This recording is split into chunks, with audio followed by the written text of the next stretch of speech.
is identified as mentally retarded, put back from the 5th grade into the 4th grade, and stayed in that category until I got out of high school.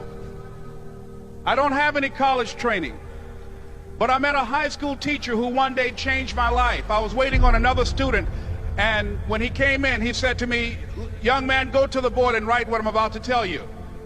And I said, I can't do that, sir. He said, "Why not?" I said, "I'm not one of your students." He said, "It doesn't matter. Follow my directions now." I said, "I can't do that, sir." He said, "Why not?" I said, "Because I'm educable mentally retarded." And he came from behind his desk and he looked at me. He said, "Don't ever say that again. Someone's opinion of you does not have to become your reality." And as he talked, my heart began to beat fast. Tears began to run down my eyes, and I was in the back just listening to him, because the speech he was giving, that speech was for me. And he said, "Les Brown," he said, "if you want to do anything worthwhile in life, you've got to be hungry."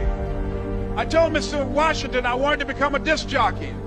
And so I started working to develop myself. He said, "I want you to practice every day being a disc jockey." I said, "But I don't have any job now." He said, "It doesn't matter." He said that it's better to be prepared for an opportunity and not have one than to have an opportunity and not be prepared. And as I was working to develop myself, I applied for a job as a disc jockey, WMBM on Miami Beach. I went to a guy named Milton Butterball.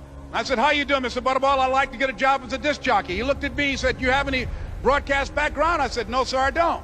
"Do you have any journalism background?" I said, "No, sir, I don't." He said, "We don't have any jobs available." I said, "Yes, sir." I went back to Mr. Washington and I told him. He said, "Don't take it personally." He said, "Most people are so negative, they will have to say no 7 times before they say yes." He said, "Go back again." So I went back again. I said, "How you doing, Mr. Butterball? My name is Les Brown." He said, "I know what your name is. What do you want?" I said, "I'd like to know whether or not you have any jobs at disc jockey, sir." He said, "Didn't I just tell you yesterday we didn't have any jobs?" I said, "Yes, sir, but I know whether or not somebody got laid off or somebody was fired, sir." He said, "No one was laid off or fired. Now get on out of here." I came back the next day like I was seeing him for the first time. I said, "Hello, Mr. Butterball, how are you?" He looked at me with rage. He said, "Go get me some coffee." I said, "Yes, sir." And I went to get him some coffee. After a while, I would get their lunch and dinner, and I would go in the control rooms and take the disc jockeys their food, and I would not leave until they would ask me to leave. One Saturday afternoon, while I was at the radio station, a guy named Rock was drinking while he was on the air. I was the only one there, looking at him through the control room windows, walking back and forth, young, ready, and hungry. Pretty soon the phone rang, and it was the general manager. And I answered the phone. I said, "Hello?" He said, "Les, this is Mr. Klein." I said, "I know." He said, "Rock can't finish his program." I said, "I know." He said, "Would you call one of the other DJs in?" I said, "Yes, sir." I hung the phone up. I said, "Now he must think I'm crazy." I called my mom and my girlfriend, Cassandra. I said, "Y'all turn up the radio and come out on the front porch. I'm about to come on the air." I waited for about 20 minutes, and I called him back. I said, "Mr. Klein, I can't find nobody." He said, "Young boy, do you know how to work the controls?" I said, "Yes, sir." He said, "Go in there and don't say nothing here." I said, "Yes, sir." I couldn't wait to get behind those controls. I put on an old Stevie Wonder record called Fingertips.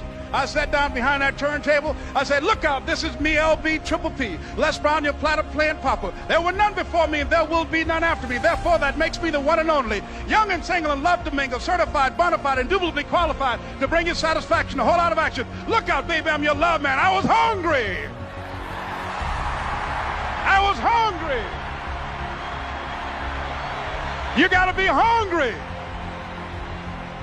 Begin to know that you have greatness within you.